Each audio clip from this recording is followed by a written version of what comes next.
Have you ever wondered how different India would look if the printing press had never arrived? Imagine a country without printed school textbooks, newspapers, novels, exam guides, government documents, or even printed Bibles. Every book would have to be copied by hand, one page at a time. It would take weeks or even months to create a single copy, making books extremely expensive. Only kings, wealthy families, temples, monasteries, and a few scholars could afford them. Knowledge would remain in the hands of a small group of people, and education would spread very slowly. It is hard to imagine today, but this was the reality for thousands of years.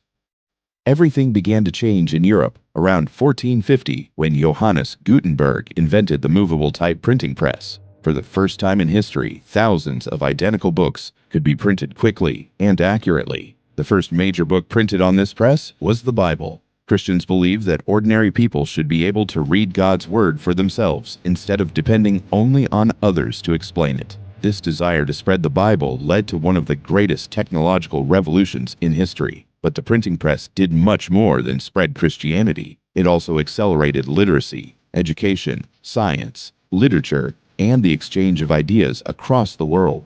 Just over a century later, this revolutionary invention reached India. In 1556, Portuguese Jesuit missionaries brought the first printing press to Goa, making it the first printing press established in the country. Interestingly, the press was originally intended for another destination, but circumstances caused it to remain in Goa.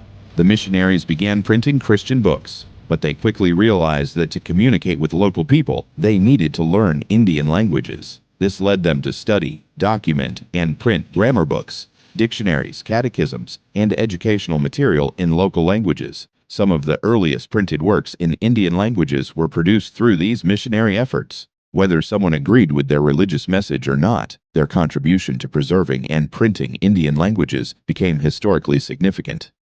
What makes this story even more fascinating is that once the printing press arrived, it did not remain inside churches. Technology has a way of benefiting everyone. Soon, printing expanded beyond religious books to include literature, history, medicine, mathematics, law, and scientific works. Schools gained access to affordable textbooks, teachers could teach from identical copies, and students no longer had to rely only on handwritten notes. The spread of printed books made learning faster, more organized, and accessible to far more people than ever before. As the centuries passed, the impact became even greater.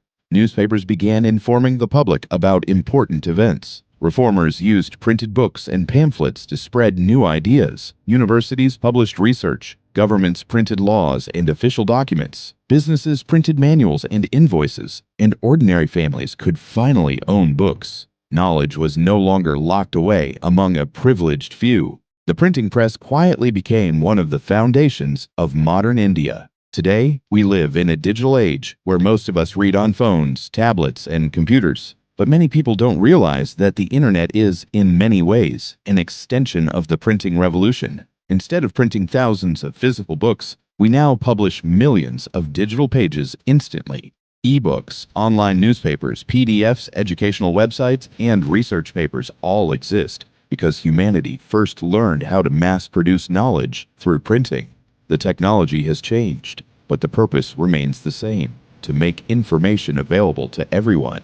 Now imagine if the printing press had never reached India. Education would almost certainly have spread much more slowly. Books would have remained expensive and rare. Literacy rates might have taken much longer to improve. Scientific discoveries would have spread at a slower pace, and schools across the country would have struggled to provide the same learning materials to millions of students. While printing technology would likely have reached India eventually through other routes because of global trade and technological progress, the historical fact remains that the first printing press established in India was introduced in Goa by Portuguese Jesuit missionaries in 1556. This story reminds us that some of history's greatest revolutions did not begin with armies or political movements.